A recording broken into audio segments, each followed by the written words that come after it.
तो आज है मैं नोबल कम्युनिटी फाउंडेशन के प्रधान जी के पास, तो आपको मिलवाते हैं उनसे और कुछ बातें करेंगे, कुछ क्वेश्चनिंग होगी उनसे।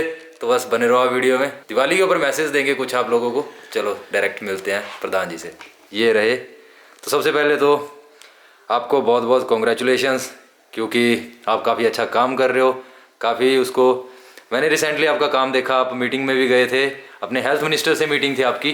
तो वो मीटिंग के बारे में कुछ हमें बयां कीजिए कि वो मीटिंग कैसी रही आपकी। सबसे पहले तो रजत जी आपका बहुत बहुत धन्यवाद। आपने हमें इस लायक समझाया कि आप इंटरव्यू लेने के लिए पिछले 4 दिन से आप बोल रहे थे कि भैया कहाँ हो, मैंने आना है, इंटरव्यू कवर करना है।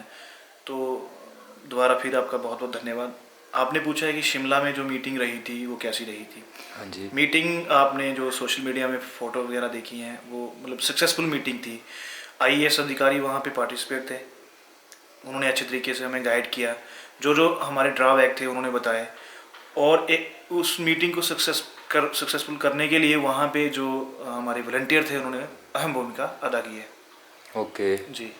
तो आपको पता है कि कल दिवाली है। सबसे पहले तो आपको दिवाली की बहुत बहुत बधाई हो, और कुछ मैसेज हो जाए पब्लिक के लिए। जी जी, दीपावली के ऊपर समस्त देश व प्रदेशवासियों को नोबल कम्युनिटी फाउंडेशन व जसवाल परिवार की ओर से हार्दिक शुभकामनाएं। पटाखों को चलाएं और ख़ास करके नशे से दूर रहें और उन शरारती तत्वों से भी दूर रहें जो आए दिन ऐसी वारदातों को अंजाम दे रहे हैं। जैसा कि आपने देखा ही है, मैसेज कन्वे किया था हमने कि चिट्टे की वारदातें जो हमारे इस एरिया में हो रही है। यस जी। तो रिसेंटली हमने देखा कि एक वारदात हुई थी यहाँ पे मंगल भाई के ऊपर जो है वो हथियार से हमला, या बोल सकते हो हमला हुआ था। तो वो क्या किसी की मिली भगत थी या रंजिश थी कोई पुरानी, या कुछ और रीज़न था उसका?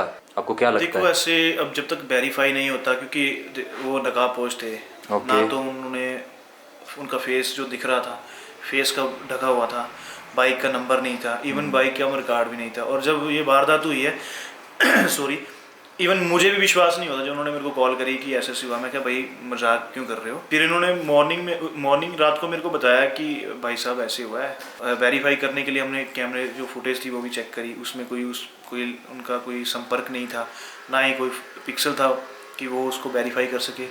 जब वो इस वारदात को अंजाम दे के यहाँ से निकले थे तो ना तो उन्होंने लाइट ऑन करी थी फ़ोन उसकी अपनी बाइक की, और ना ही कोई इस प्रकार की कोई विजिबिलिटी थी कि वो उनको पहचान पाते। आप देख सकते हैं कि जब कभी सडन से आपके ऊपर कोई हमला करता है जिसका कोई इंट्यूशन ना हो, बंदा अपने ध्यान में हो, तो वो पहले तो होश पोश होता है कि हुआ क्या मेरे साथ। तो वो 1-2 मिनट का समय था, उन्होंने अपना कार्य किया और वो भाग गए।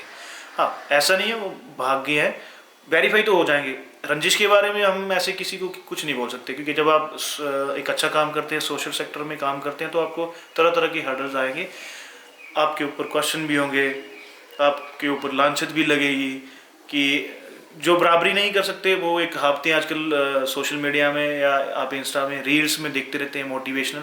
वो सही बात है कि जब आप अच्छा काम करते हैं तो सबसे पहले जो दुख है वो आस पड़ोस में होता है, लेकिन यहाँ पे ऐसा कुछ नहीं है। यहाँ पे सपोर्ट मिलती है, अपने आस पड़ोस से सपोर्ट ही मिली है। हाँ, अगर कोई रखेगा वो तो उसका काम है, वो करे, क्योंकि आप जैसा सोचते हो वैसा होता नहीं है, और अगर होता है तो आप में ज़ील होनी चाहिए। मेरा तो यही मानना है कि अगर आप जब कोई भी काम कर रहे हो नेक दिल से करो, चाहे किसी को अच्छा लगे चाहे बुरा लगे। मेरी सोच क्या है वो मेरे को पता है, आपकी क्या है वो आपको पता है। उसके बारे में हम कुछ नहीं बोल सकते, क्योंकि अगर 4 बंदे तो 4 बंदे, अगर एक सिटिंग टेबल पे 4 बंदे बैठे हैं तो उन चारों का अलग अलग रवैया होगा बात करने। और कोई मैसेज? एक मैसेज रहेगा मेरा उन युवा भाइयों के लिए जो इस चिट्टे की पकड़ में आ गए। हम ये नहीं कहते कि हम इनको वैसा कर देंगे, बस एक मैसेज कन्वे करना चाहता हूँ कि वे इसकी जकड़ में ना आए, इस गंदे नशे का सेवन ना करें।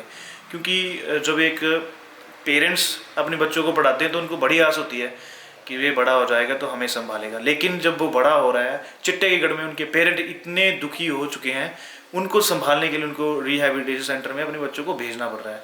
ऐसी कृति इसलिए आई है, या तो उनको परवरिश नहीं मिली है, या परिवार उनको टाइम नहीं देता, या उनके पास पैसे हद से ज़्यादा है कि पता नहीं है कहीं ना कहीं तो एडजस्ट करने हैं।